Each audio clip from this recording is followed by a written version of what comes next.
Good afternoon and welcome to the City Club of Cleveland. My name is Paul Harris and I'm president of the City Club's Board of Directors.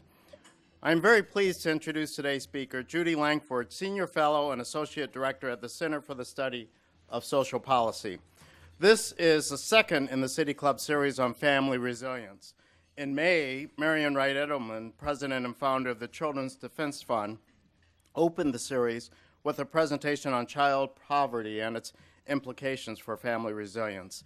Today, Ms. Langford will present a research-based framework for family resilience, and thereafter, as is customary here at the City Club, she will take questions from our audience, both here and around the country, thanks to technology. The Center for the Study of Social Policy has a rich history of developing, evaluating, and implementing social policies. The center was established in 1969 as an interdisciplinary research institute at the University of Chicago's School of Social Service Administration. Its focus was on evaluating contemporary welfare policy and proposing new approaches to social problems related to health care, education, poverty, the elderly, children, and families. In 1979, the center established an office in Washington, D.C. to provide critical analysis of policy issues to government officials, legislators, and, of course, interest groups. The center has operated independently from the University of Chicago since 1983, and its focus today is, as stated at its website, on, quote, creating new ideas and promoting public policies that produce equal opportunities and better futures for all children and families, especially those left behind, end quote. The center's website also lists the organization's 6 values: equity and diversity, respect, transparency, accountability, optimism, and excellence and integrity. Now, I suspect that our speaker would say that all of those values are very, very important, but the one that really caught my attention was optimism, about which the center includes these inspirational words, quote, our optimism about the possibility of change is rooted in our sense of hope and a determination to persist until our goals are achieved, end quote. Our speaker has worked for 3 decades as an advisor on child and family issues for foundations, government agencies, and private organizations. She is the National Director for Strengthening Families, as stated at the center's website, quote, research-informed approach to increase family strengths, enhance child development, and reduce the likelihood of child abuse and neglect, end quote. The center convenes leaders from federal agencies and national organizations at least quarterly to coordinate their national work on strengthening families. Ms. Langford is a former executive director of the Family Resource Coalition, a Chicago-based national association of community-based family resource programs. She also is former executive director of Chicago's Ounce of Prevention Fund, a nationally recognized public-private partnership for child development innovation. So, please join me in welcoming Judy Langford, Senior Fellow and Associate Director at the Center for the Study of Social Policy, to the City Club of Cleveland.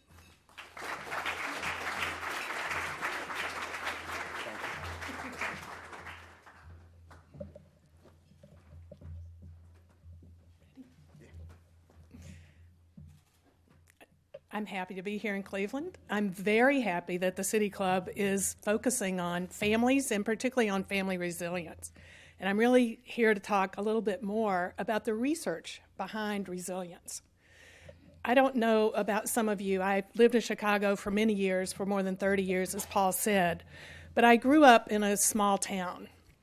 And my childhood was filled with all kinds of people, like many small towns, with a whole array of human attributes.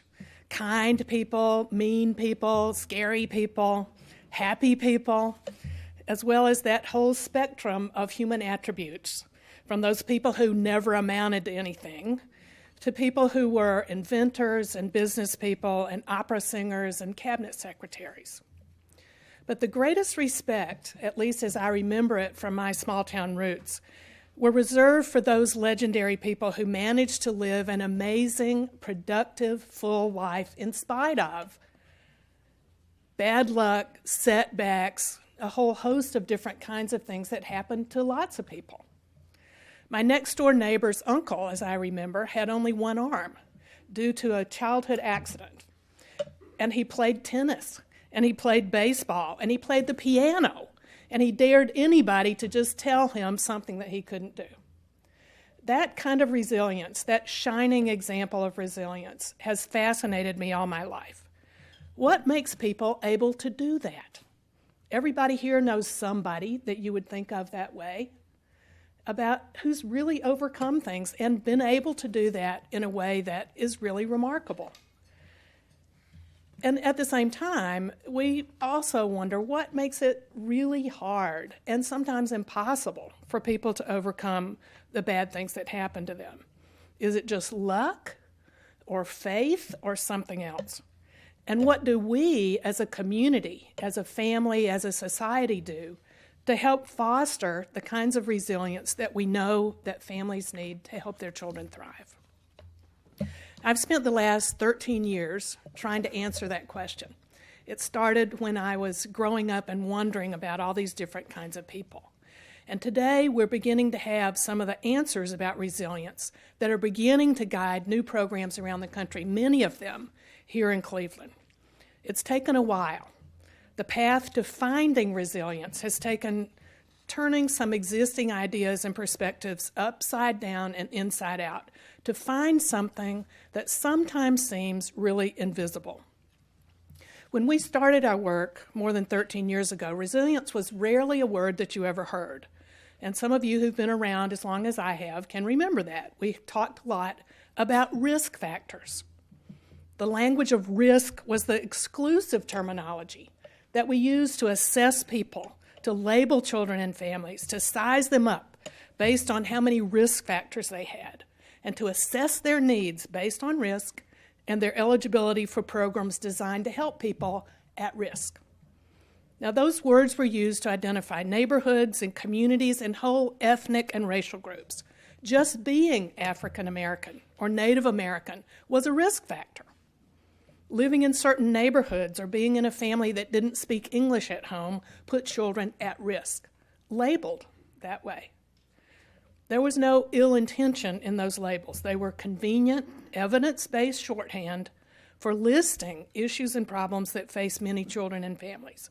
And they were universally used, and today still are used in some places, by government and foundations and service providers as the accepted language of identifying people who need a little help.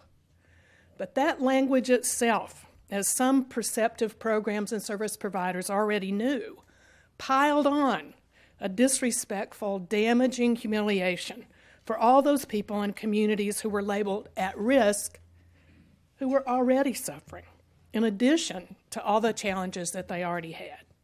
It's no wonder that programs with good intentions often had trouble recruiting and engaging people in their efforts. Who would really sign up to go to a child abuse prevention program for at-risk parents? Not a lot of takers in the room. But focusing so much on risks also obscured the many other aspects of a family's life that reduced risk and created opportunities for positive development. There was more to the story that so many neighborhoods and groups of people labeled with risk factors didn't really capture. There was something else there that those risk factors didn't really explain. I want to tell a story about a friend of mine, who's a very good friend of mine, who lives in Chicago. Her name's Jackie. Jackie's not that unusual in some ways. She's a lot like many women in those similar circumstances. Women who are rarely seen as resilient and successful, and more often blamed as lazy or dependent on the government or criminal somehow. Jackie grew up in Cabrini Green, which is an infamous Chicago public housing project. You've probably read things about Cabrini Green, the bad, evil Cabrini Green. Jackie had her first baby when she was 15, followed by 2 other boys. She did graduate from high school, and in her 20s, she enrolled in a for-profit secretarial school, taking on a very large debt to do that. When she was in her 30s, she applied for her first professional job at the Ounce Prevention Fund, where I was hiring an assistant for a new policy project. As part of the hiring process, like any good administrator, I set out to call her references. To my great surprise, her first reference And her only reference turned out to be her mother, who gave me a very frank appraisal of Jackie's abilities. I hired Jackie anyway, or maybe because of that. In the years since then, Jackie continued to defy expectations in many ways. She bought a house, she got married, she moved out of Cabrini Green, she was elected to the very first public school council at her son's school. She even graduated from college after working on it for 20 years. Like many other people who become the most successful person in her family, she has taken in her mother, her sisters' children, her grandchildren when they were homeless or out of work or needed a place to stay or food to eat, over and over and over again. She became a neighborhood leader on many issues and led young parents on trips to the state capitol in Springfield. So they would know, as she said, that they have a voice too. She even testified before Congress. But there have been terrible setbacks for Jackie too along the way. She doesn't have a driver's license to this day. She takes the bus wherever she goes. She survived cancer twice and a gunshot wound in her leg from crossfire as she was walking home from the bus.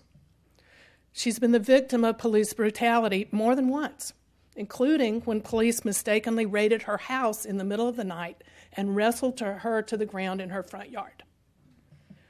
Her son Jeremiah is serving a life sentence in prison in Illinois after getting mixed up in a fight that ended in a murder and not having a good enough lawyer to help get him off. She visits Jeremiah every other month, taking the bus more than 200 miles to prison to see him. She buried her husband a few years ago, who, Jackie says, died of a broken heart after their youngest son was incarcerated. She lost her house to foreclosure in the recession. Jackie used to describe herself with a sort of evil grin as a hard-to-reach parent. And she always called her, she said, I'm hard-headed too. And some of you have heard people say that. And looking at her life from one perspective, she and her family have had horribly adverse traumatic experiences. There are plenty of risk factors in that story, and evidence of systems and policies and programs and the racism in our culture failing her over and over again. But like the vast majority of people like her, Jackie doesn't give up. She's still working with young parents on the south side of Chicago and taking in her relatives and anybody else who needs something that she can provide for them. Now, our assessment tools and our systems and our society don't really see people like Jackie, who've experienced many challenges, as resilient and powerful. We don't often think to look for strength in places like Cabrini Green, and when we do, we think it's rare. We think it's unique to those few people like Jackie who've somehow managed to make it in spite of everything. But that kind of ability to manage what happens to us and to weather the storms of life and to solve the problems that are in front of you turns out to be much more common than our society leads us to believe. We don't give enough credit to those millions of families who struggle hard every day to make a good life for their children, regardless of the many, many barriers they face. But in the past few years, more and more attention, and we hope that we've made a contribution to this, has been focused on those hard-to-measure qualities of grit and perseverance as the keys to success for both children and their families. There's a lot more information about that and how it happens and how we can foster it.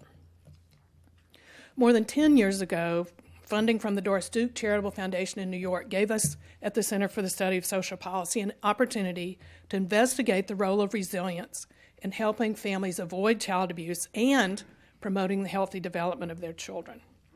We searched the scientific evidence from many fields, we commissioned new research, we incorporated the brain science that helps us understand how children develop from their earliest months and how challenges and traumatic events shape people's lives as adults. We recruited distinguished national advisors to help us analyze the evidence that would point to a new way of supporting families. In the whole process, and it took a while to actually do this, not just in a year with a lot of deliverables at the other end, but enough time to really get into what that research is going to tell us. We identified attributes that all families need. All families, not just some families, not just at-risk families, but every family, need to create the very best possible environment for their children to develop. And what also, the research tells us, reduces the risk of child maltreatment. We called them protective factors, similar to what medical professionals identify as buffers or counterbalances to risk factors, like exercise and eating right, that reduces the risk of heart attacks, even though you may have some risk factors for that. Building protective factors, as it does in the medical field, doesn't ignore your risks or deficits or barriers, but they focus on building the qualities that mitigate or buffer the impact of those risks. Now, I can tell you this in the geeky language of researchers, but I would invite you to go to our website and download the hundreds of pages of research and explanations that have been published on our website, available free of charge if you want to see more. What I'm going to tell you now is the way we simplified all that information. We crammed it all together into 5 categories. Since the marketing people told us human beings can really remember 5 things at the same time and not more than that. So if you have more than 5 bullet points in your presentation, you may as well forget it because people can't really remember. Then we worked very, very hard to push all of this into common sense language that even a governor could understand. So here's the simplified version, and it wasn't even simple enough for some people. These are the 5 protective factors that are part of the Strengthening Families framework. The first one is parental resilience. Imagine that. And parents around the country have taken this language and these ideas and translated it further. And some of the parents call this, be strong, not stressed. And what parental resilience is about, even though there are many, many research studies under this, is about managing stress and functioning well in spite of the challenges and adversity you might encounter. And there are really 2 parts to that in terms of parental resilience. The first one is just general resilience. And the second one is, as a parent, being able to be a good parent in spite of the stresses and challenges that you have. And those are 2 slightly different things. It's more than just being able to bounce back. It's also building that inner strength to meet challenges and manage adversity and heal the effects of trauma that we have. This happens to everybody. And resilience sometimes is pretty low. It feels like it's not a permanent condition. It requires maintenance and support from other people. And it can be strongly tested, and it can disappear for a while. And I think everybody in this room can remember a time when things did not look so great. But it's that ability to see that it can be, that you can manage whatever that challenge is in front of you. Everybody can work on it and make it stronger. I just read yesterday I think it was in USA Today, there's a brand new study that came out that says that, lo and behold, new parents who are so excited about having a baby get less happy over the first year of their child's life.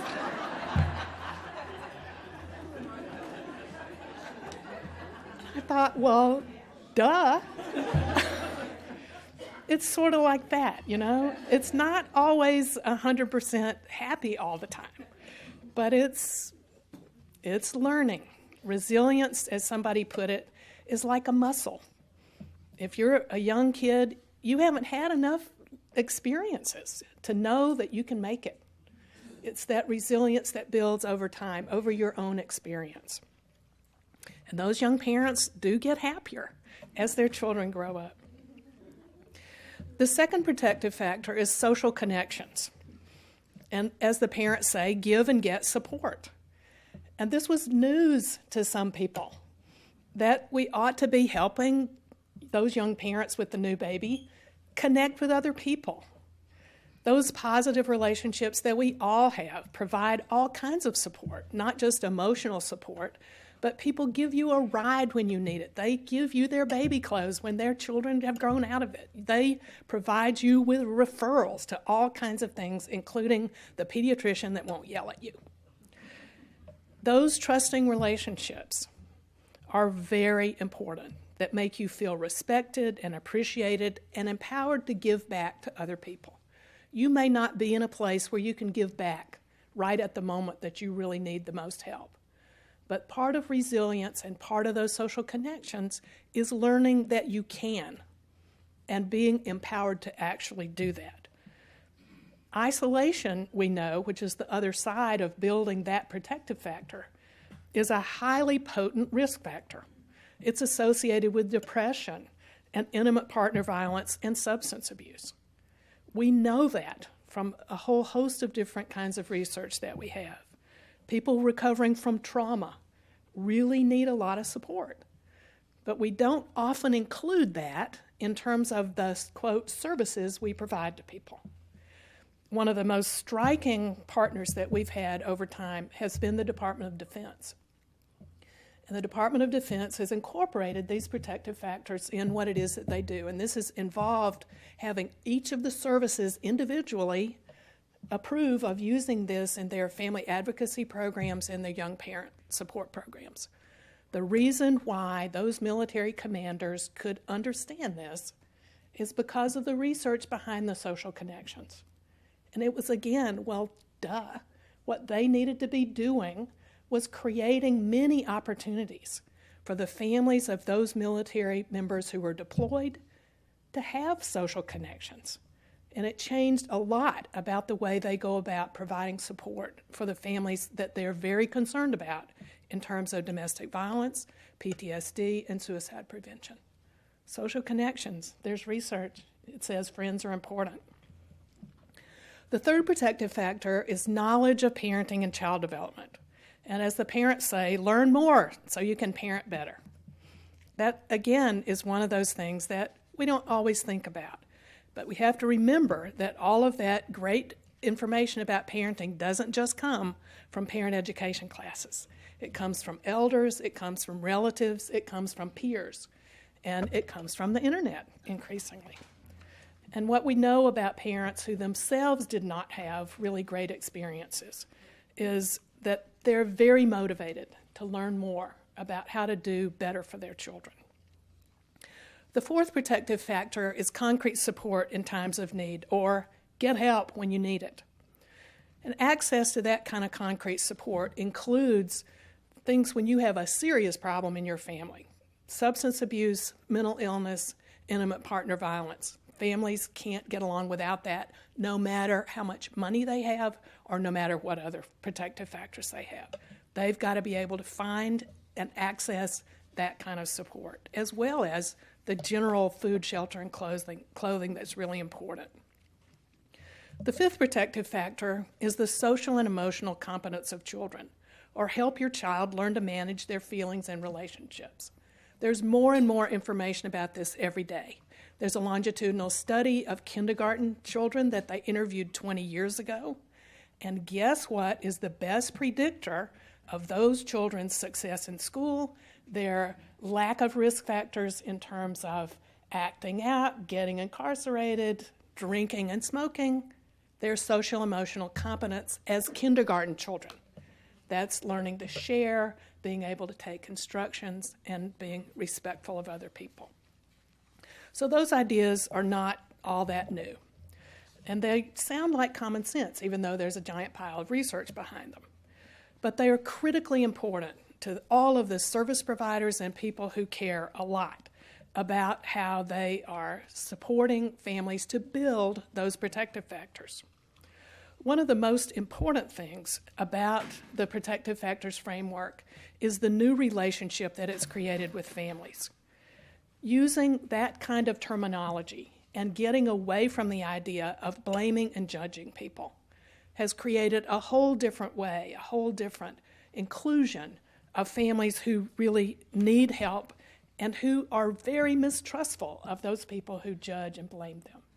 But protective factors have helped them begin to say, I can do that. That's about me too. And it also has helped service providers begin to trust the families that they work with as people who have a lot to offer.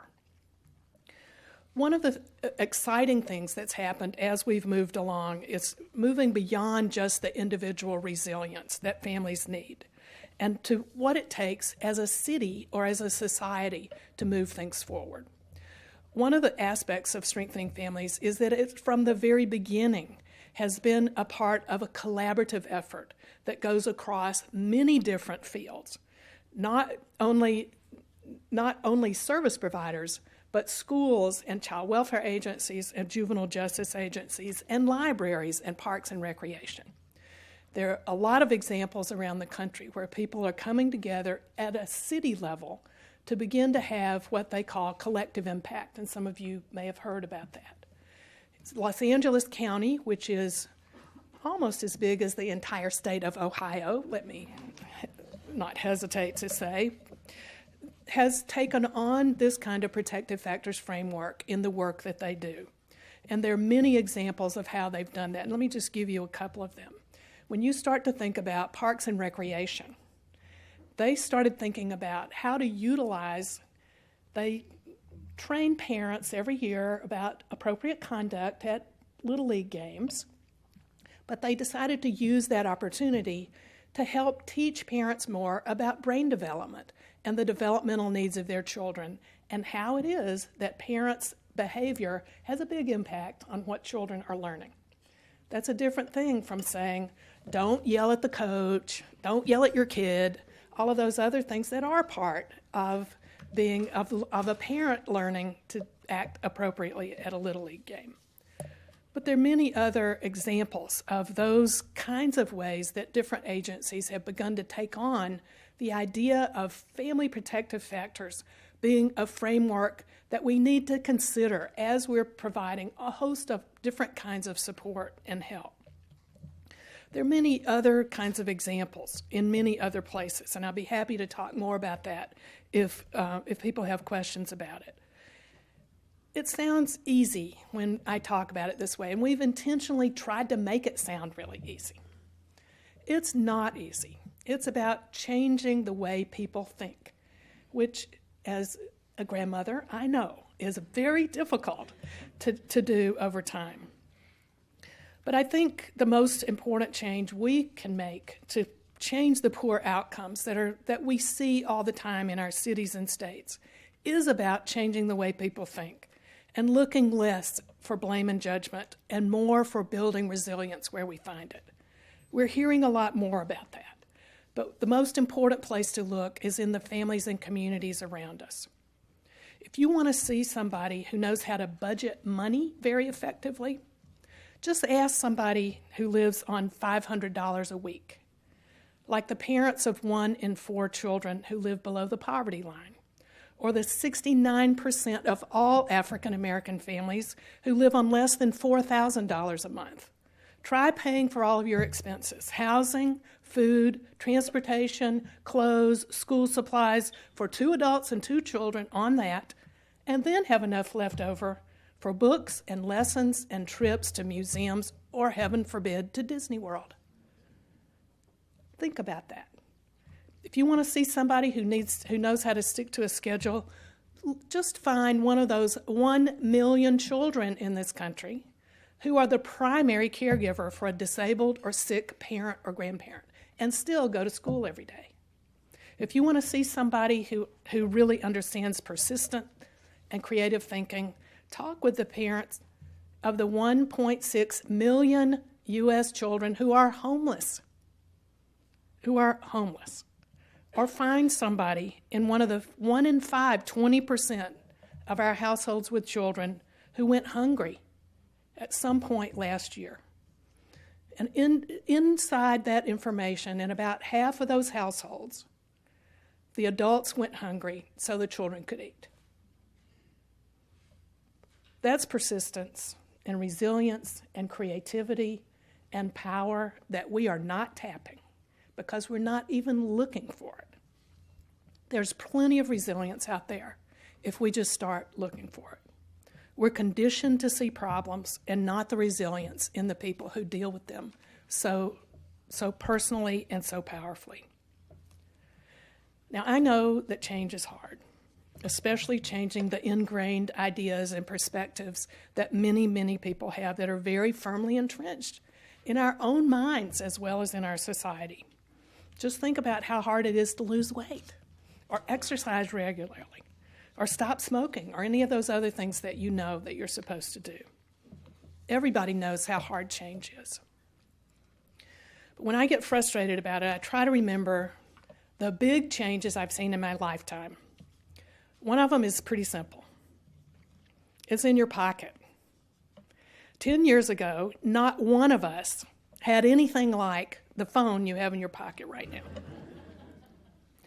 It's a change that's dramatic, and it's not going back. You can get in touch with anybody you know immediately, and some people you don't know. You can pay your bills or call a cab. You can watch an old episode of 30 Rock or the latest depressing news.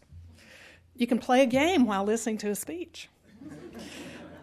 You can connect with those high school friends you thought you'd never see again, and some of them you never wanted to see again. As somebody said, we have access to all the information in the universe right in our pockets, and we use it to look at videos of cats and argue with strangers. But the power of that phone is the same as the power of looking for resilience. It makes things visible that were not visible before. Some of them sharply illuminate the differences and disconnects among us and make us furious. But many of them illustrate the deepest, most important aspect of who we are as human beings, the compassion and care and fun we share. And I think many of you remember last year the ALS Foundation totally transformed itself and raised $100 million just by getting people to pour ice water on their heads. Now, who would have thought that would be meaningful in any way? Some guy raised $55,000 from strangers to help him make his first potato salad. 900 people volunteered to give one of their kidneys to somebody who needed it. And the one that always gets me is that all these people everywhere turned on their porch lights and Christmas lights and Halloween lights and all the lights on one particular day to help a 6-year-old boy send a message of love to his dad who had died. You could see the light from outer space. That's who we can be as people. That's who we need to be as people, to see the possibilities. People we don't even know will help us. They help us see what was invisible before.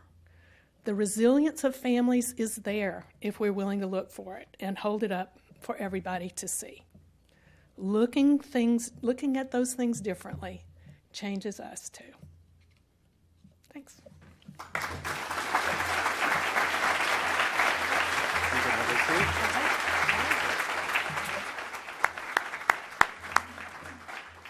Today we are enjoying a forum with Judy Langford, Senior Fellow and Associate Director at the Center for the Study of Public Policy.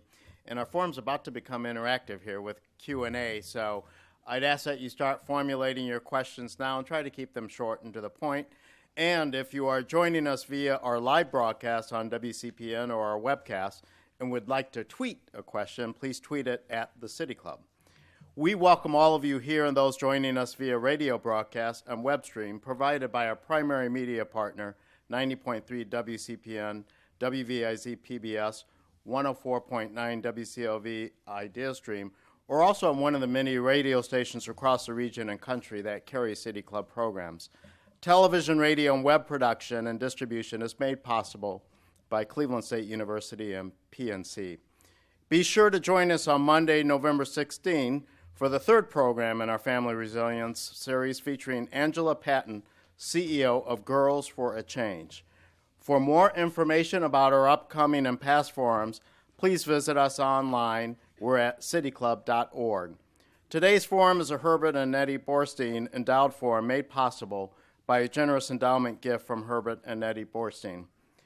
Ms. Langford appears today as part of the City Club's Family Resilience Series, as we've discussed, and that series is made possible by the William J. and Dorothy K. O'Neill Foundation, the St. Luke's Foundation, and in partnership with Goodwill Industries of Greater Cleveland and East Central Ohio.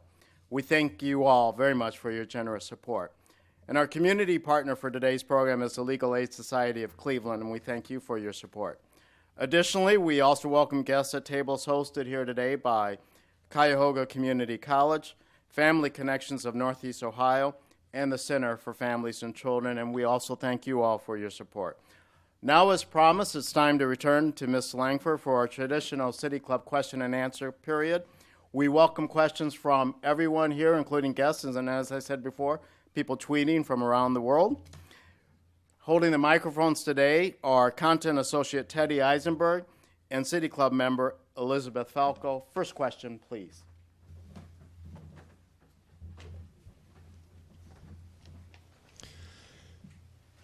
One of the startling successes of the networked age is Facebook. And it revealed to me, and I think everybody, how much people love to tell their own narrative. Have you found any tool that helps you do what you've really quite eloquently described, which is to help see resilience and foster it everywhere, in every social setting? Have you found any tool which helps people tell their own story, perhaps privately or perhaps publicly, that in some way reinforces the lessons you hope to teach? What a great question. It gives me an opportunity to talk about one of the things I didn't have time to talk about. And I completely agree with you. Although I'm not aware of a lot of research, and we always try to go back to what does the data really tell us, that's been done on this very topic, even though it appears to be extremely important for a whole host of different reasons. But one of the most interesting things that has emerged from Strengthening Families has been what we call the parent cafes. And some of you may know about that. I see people nodding over here.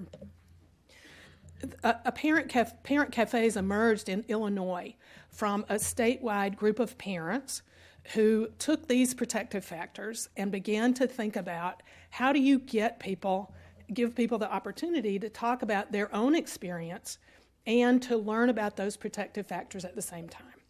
And they adapted the World Cafe technology, which companies like Apple have used in the past to generate creativity and innovation, and created what they call parent cafes. It's an opportunity for a very small group, 4 to 6 people at a table, to have a conversation about where they see resilience in their own life, what about their friends who help them, what about their knowledge of child development, so that people are using their own experience as a way to learn more and learn from each other. So part of that is listening, which we don't do as well or as often as we should. But part of that's also telling your own story and having witnesses to that story. And the parent cafes have several evaluation projects going on right now to try to help unpack what the results are from having those available. There are thousands of parent cafes going on all over the country now. There are about 500 parents in Illinois who are trained facilitators for those cafes.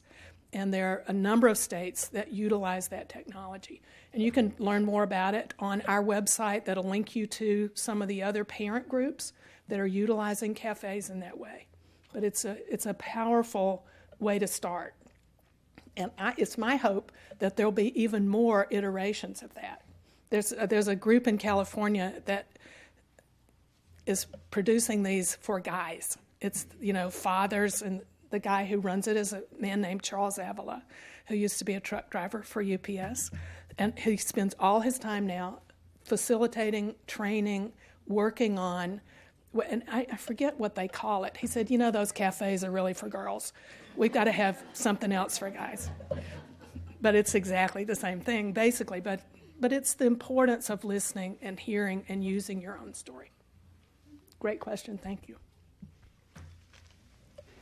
Have you done any research on the resilience of immigrant families? I mean, they come to the United States, they don't know the language there, it's a whole new culture. They must really have it to hang in there. That's a really good comment. And there is some evidence that's emerging about that.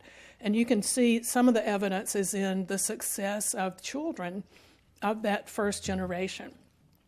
So we don't have a lot on the resilience side. We do have a lot in terms of the outcome side for those immigrants who come with that determination to really make it for their kids. We'll keep looking for it. Ms. Langford, as you were speaking, I was testing a couple of other situations in history against the 5 criteria that you gave. One was the people who came to this country in the colonial age who overcame adversity in a very successful manner. Another one was the millions of Jewish people who came over at the turn of the 20th century, a few with only a few dollars in their pocket, and most of them made big successes of themselves. So I'm just expanding what you said. The one thing I did not hear you say, the word I did not hear, was role modeling. I have some personal experience with being role modeled, and it was extremely important to me to have one person that serves as a role model.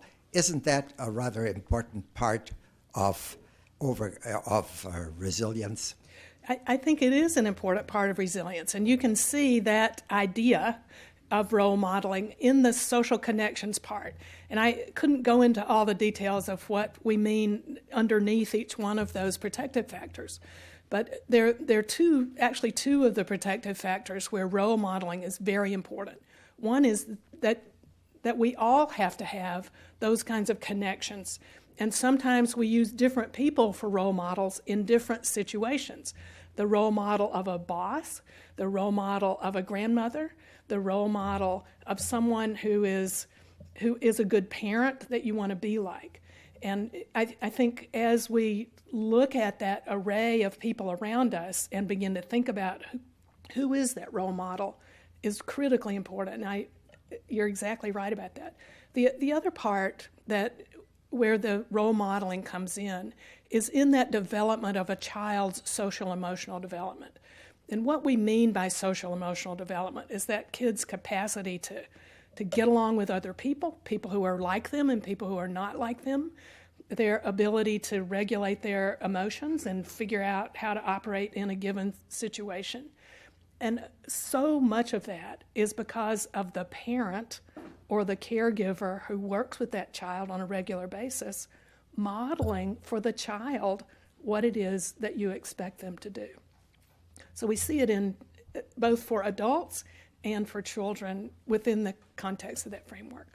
That was such a great question and a really good example of where we can see that resilience if we just start to look for it.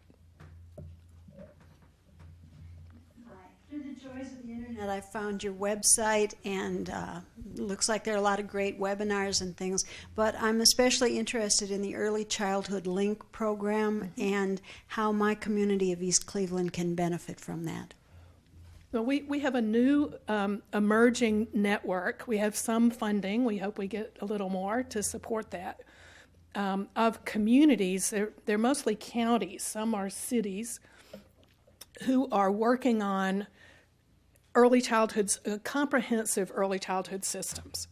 And there are 9 communities in the network now. But these are people who have come together, and it really started with 3 different communities. Palm Beach County in Florida, who has a really powerful set of early childhood systems already in place, and 2 counties in California who, through their First 5 system, have really good collective impact work that's going on. And those 3 counties got together and said, we learned so much from each other. We need to have a lot more opportunities to do that. And they helped us start this network and helped get some funding together to be able to do that. But anybody can go on our website and sign up for the Early Childhood Link. Link stands for Learning and Innovation Network for Communities. So it's Early Childhood Link that we're beginning to, and we'll always, even if you're not a part of the network specifically, the information will always be on the website, and people are always happy to answer questions about what it is that we're finding from that. Thanks so much for being here. As an outsider to the field looking in, it seems like there's a growing attention on the impact of trauma, and specifically the physical impacts of trauma on brain development. I wonder if there's research that indicates that strengthening child protective factors might mitigate the physical impacts of trauma. We're looking for that at this very moment, actually. One of the, and some of you may know about this, there's a lot of information about trauma and the impact of it, not only on the development of young children, but the lifelong impact of traumatic events. The ACEs study, the Adverse Childhood Experiences study that was done by Kaiser Permanente 17 years ago, actually, is only now coming into use widely. And that showed the impact of adverse experiences on adult health, literally on obesity, diabetes, heart disease, and other things from these early childhood adverse experiences. The difficulty is, even though people are out there talking about it and getting people to be aware about it, there's no comprehensive program about, so what do you do about that? And Strengthening Families offers some of the things that you do about that by identifying those aspects of resilience and those mitigators for a whole host of things. But what we really need to do, and haven't been able to get the funding together yet to do that, is to understand more about all those people who they may have big risks from trauma, but some people don't have the impact over time because something else happened to them over that lifetime that helped mitigate that risk. And there's not enough research about what is that specifically, and how does that help us beyond being aware that trauma can cause these things. But what then do we do once something like that has happened? One of the pediatrician who's leading the sort of exploration for this work says, are we just going to tell people you shouldn't have had a bad childhood? What do you do? And how do you, and what is it exactly that we need to be looking at in terms of the experiences that people have over time that keep people who had those same experiences from having a bad outcome later on in adulthood? Because the percentages are pretty good. You know, you get hysterical about, oh no, you have a 40% greater chance of depression if you've had these experiences. Well, most of the people that had those same experiences are not at risk. So what happened to them? And what else was going on in their lives that helped them not experience that risk factor later on? It's a convoluted answer, but I think the answer is we don't know yet, and we need to know. And we hope that we'll get the funding together to spend some time with that the same way that we did with Strengthening Families. Hi, thank you so much. There are several school districts locally who have developed strategic plans, and they're focusing on strengthening families. And can you talk about some of the research you may have done around strengthening families with school districts? We haven't done any of the research ourselves about school districts using Strengthening Families, although there are many around the country who come upon that framework and begin to use it. But I think that the schools would say, the schools that use it, and again, we haven't had the opportunity to go back and really dig into what's happening in terms of that, But the schools that use that approach, it's really a developmental approach that helps families try to figure out, well, what can I do to make my family better, not just make the school better, even though I care about that. But how do I, what do I do? It has engaged many more families. It's a whole different kind of engagement than trying to make sure parents come to PTA meetings and, do nice stuff with their kids. But it's a much more, it's a deeper process of helping families engage on their own about, well, what is it that I really do want for my family? And I know that this is also going to help my child succeed. And having the school and the teachers and the people who see those kids and families interact on the same page about that and offer more opportunities for families just gives a whole different way of engaging families, I think.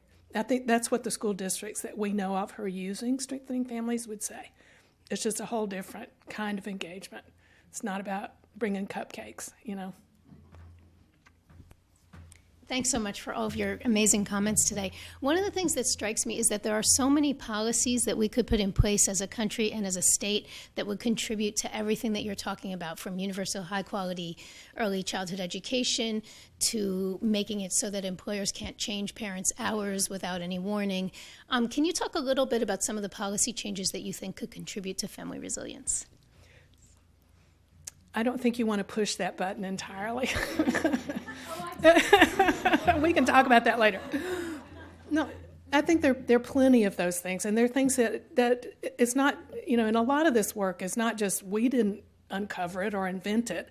It's what people all over the country who start to use these ideas start to do, and then they share that with us, and we link them up with somebody else who's doing that same kind of work. But I think in fact, just yesterday, I had a conversation with somebody. We were talking about this earlier, about this very topic. And I think there are different categories of policy that you can look at. One is the workplace policies, which are just exactly the article in the New York Times this week about the impact of crazy schedules and changeable schedules on children's development, not to mention the parental stress that leads to less time, less energy, less attention to children. So if you just start down that path, you're talking about things like childcare at weird hours, because if people have to work hours that childcare programs are not always available, then what do? What about childcare programs and support for family, friend, and neighbor care? That is where a lot of children go.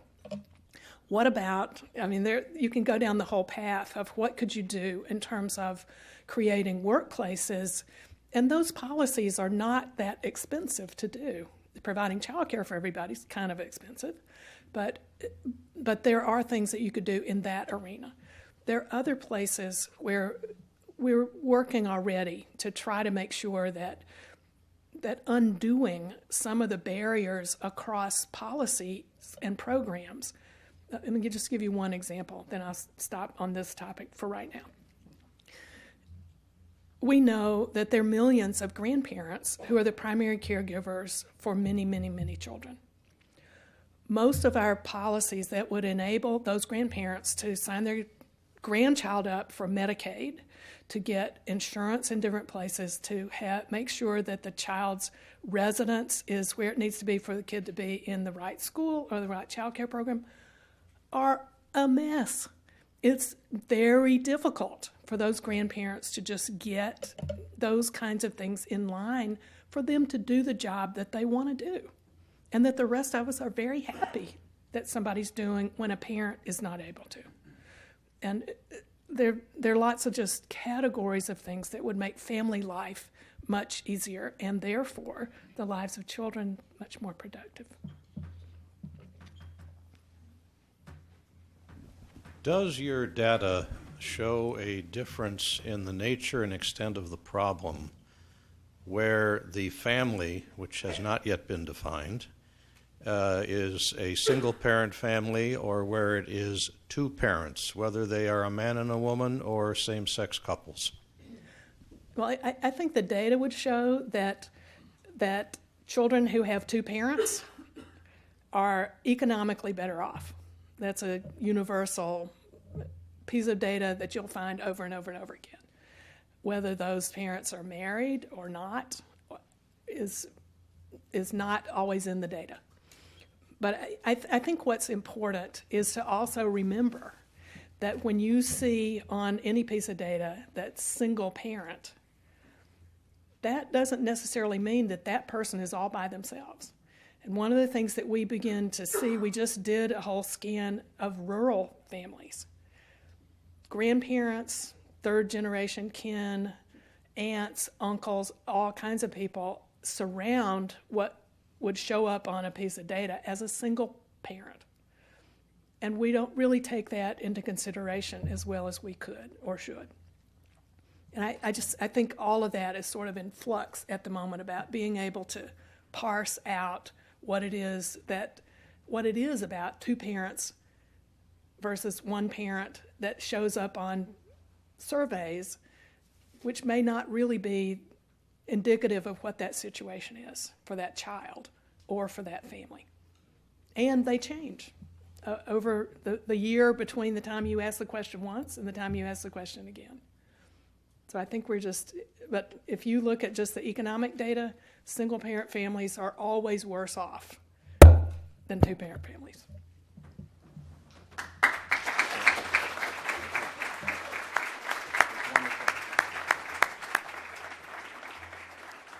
Today we have very much enjoyed a City Club of Cleveland forum featuring Judy Langford, Senior Fellow and Associate Director at the Center for the Study of Public Policy.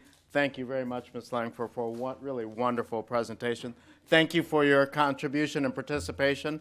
This forum is now adjourned.